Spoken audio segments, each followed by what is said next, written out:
Crise de 29, parte 2. Para assistir essa aula, é preciso ter visto a aula número 1. Sem a aula número 1 de crise de 29, fica muito difícil compreender essa aula.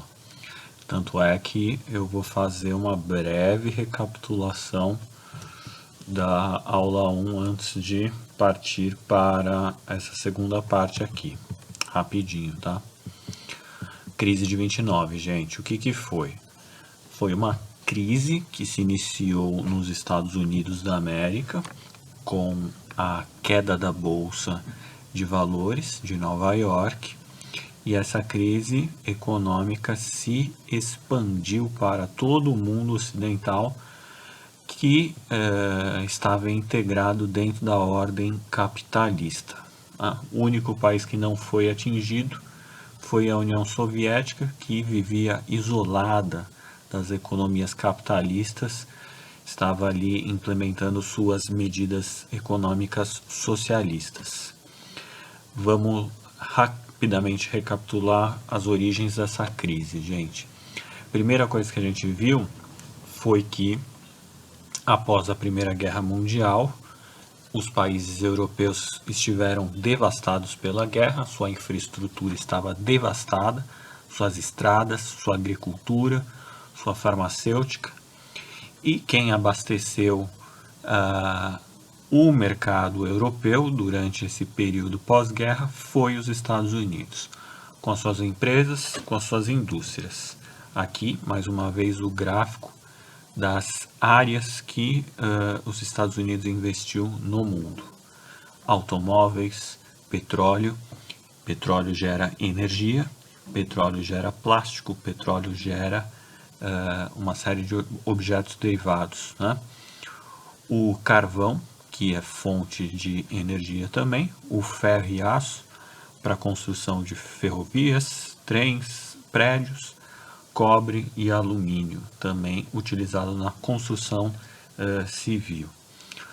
Então, os Estados Unidos começou a fornecer para a Europa esse tipo de atividade. E os Estados Unidos, como consequência disso, ficou cada vez mais poderoso economicamente, porque obteve muito lucro com essas indústrias.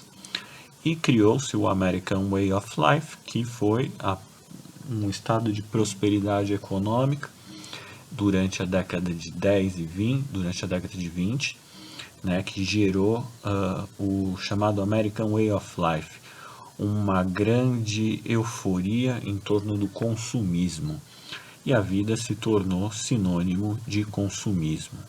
Consumismo, carros, todo mundo tinha carro, todo mundo tinha um ideal de vida baseado ali na família, fazendo seus piqueniques aos finais de semana, tá? Sentindo-se muito bem dentro do consumo. Eletrodomésticos, né?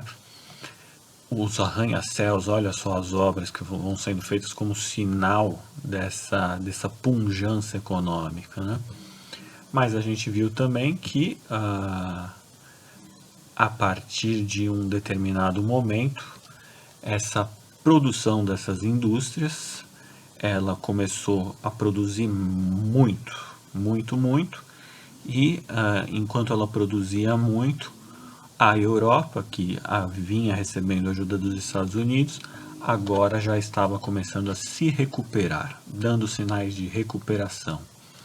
E quando ela vai dando sinais de recuperação na sua agricultura, na sua indústria, na sua farmacêutica, ela deixa de comprar, ela deixa de precisar do apoio norte-americano. E aí você passa a ter uma equação que começa a entrar em desequilíbrio. A balança começa a ficar desequilibrada.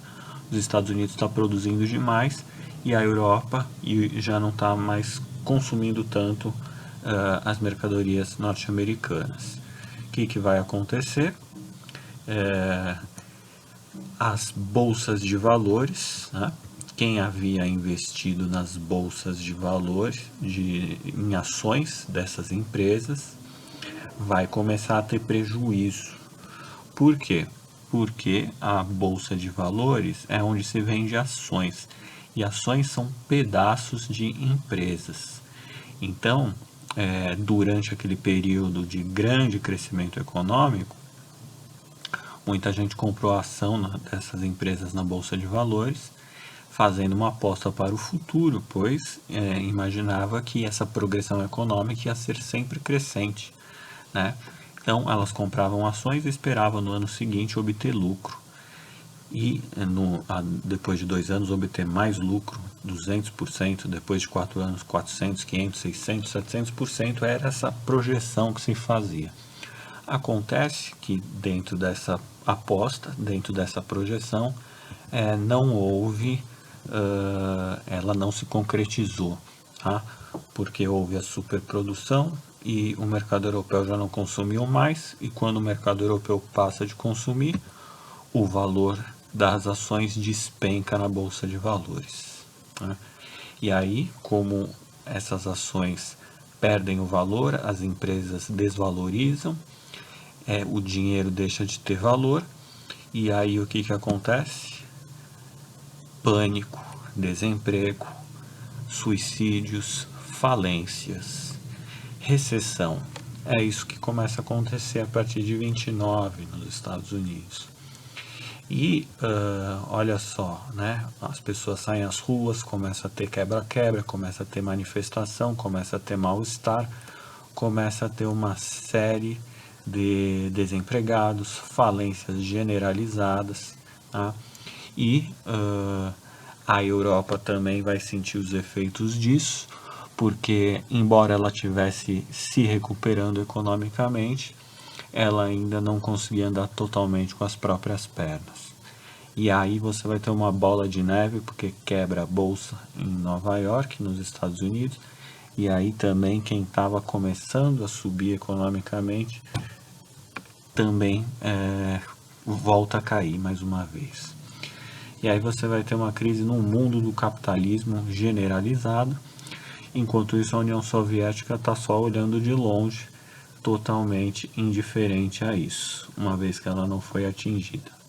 O Brasil também foi atingido, porque o Brasil era exportador de café, e com a crise mundial, a primeira coisa que se corta é a sobremesa. E o Brasil era exportador de sobremesa, o café, tá? Então, a gente tem essa crise generalizada que a gente viu na aula passada, tá? Tudo isso é revisão da aula passada. Agora que vai entrar a segunda parte da aula, né? Qual vai ser a solução, então, encontrada pelo governo norte-americano para solucionar esse problema econômico, essa recessão, né? Bom, a primeira coisa que a gente tem que entender é que a teoria mais forte sobre a crise de 29, tá? A predominante, ela entende que a crise de 29 resultou de um liberalismo econômico excessivo, sem nenhuma intervenção, sem nenhuma regulamentação do Estado na economia. O que isso quer dizer? Quer dizer que enquanto as ações na Bolsa de Valores estavam sendo vendidas à torto e à direito, com preços baixos, e todo mundo estava comprando, o Estado não fez nada para alertar as pessoas ou para controlar um número, uma quantidade de pessoas que podem, né, de organizações que poderiam comprar essas ações na Bolsa de Valores, né? E como resultado disso, houve uma farra e houve um descontrole na venda dessas ações. E aí isso gerou toda a crise posteriormente, né? Então, e essa teoria começou a ser veiculada lá, esse entendimento, né, começou a ficar muito forte principalmente a partir da figura do economista John Keynes. O John Keynes foi um economista, um teórico da economia inglês, que fez essa interpretação. Falou, ó, a crise de 29 é responsável porque o Estado não interviu na economia e deixou a farra rolar solta lá na Bolsa de Valores, né? Então, o que eu, Keynes, proponho como, né, como que eu orientaria aí o governo americano, presidido pelo presidente Franklin D. Roosevelt, né, a solucionar. O Keynes vai dizer o seguinte, ó, Roosevelt, você tem que colocar mais Estado intervindo na economia, né, e abandonar um pouco esse liberalismo aí descontrolado. Como é que você vai fazer isso?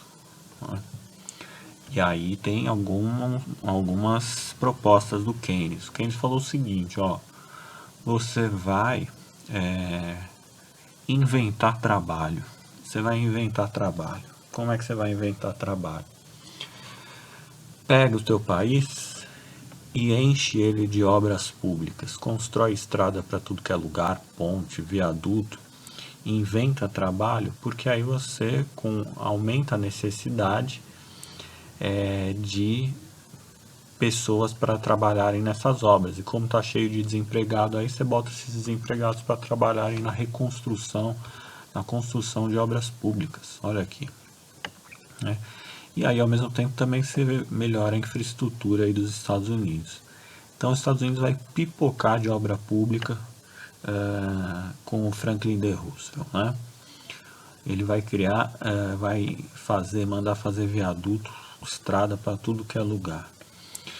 E aí o Roosevelt ainda vai fazer o seguinte, ó, eu ainda vou criar um seguro-desemprego para garantir que esses trabalhadores agora, nessas obras públicas aí, sejam permanentes nesse trabalho e tenham uma perspectiva segura de vida daqui para frente, tenham um emprego mais ou menos fixo, porque aí eles vão poder ter um sustento garantido e isso motiva eles a continuarem de forma fixa e sempre crescente no trabalho, né? Então ele vai criar o seguro-desemprego também. E aí o Franklin D. Roosevelt vai falar o seguinte, ó, também as indústrias, eu vou criar direitos trabalhistas para os trabalhadores das indústrias, tá?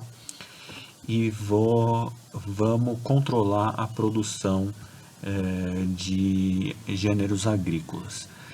Vamos produzir apenas aquilo que a gente pode consumir e assim a gente evita a produção de excedentes, né?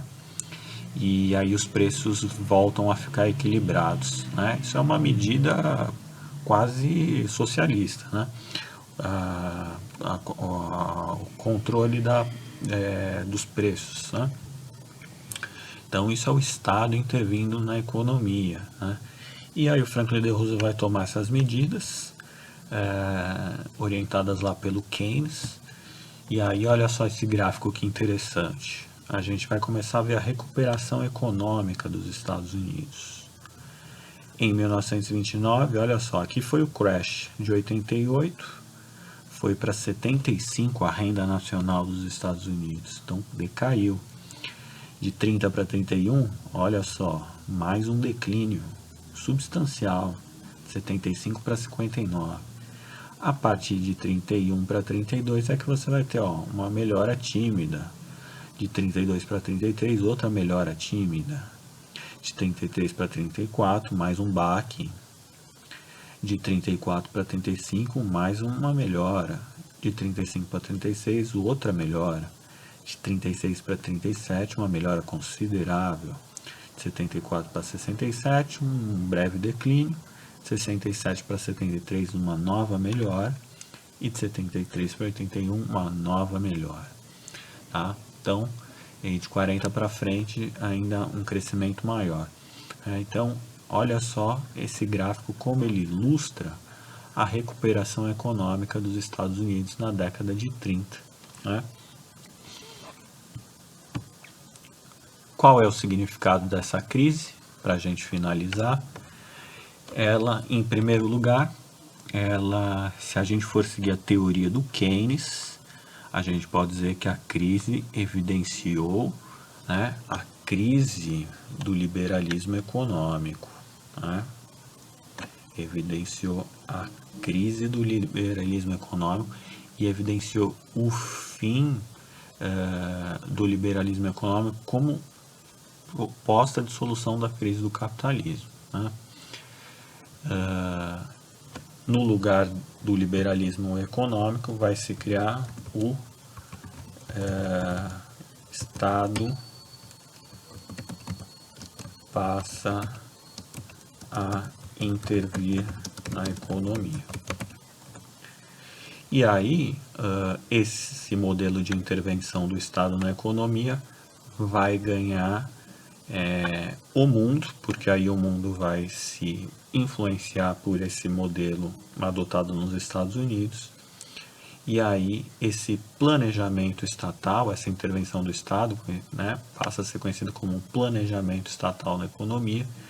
Ele vai ser utilizado em muitos países da Europa como recuperação econômica, tá? E em alguns países vai ser conhecido como o estado de bem-estar social, né?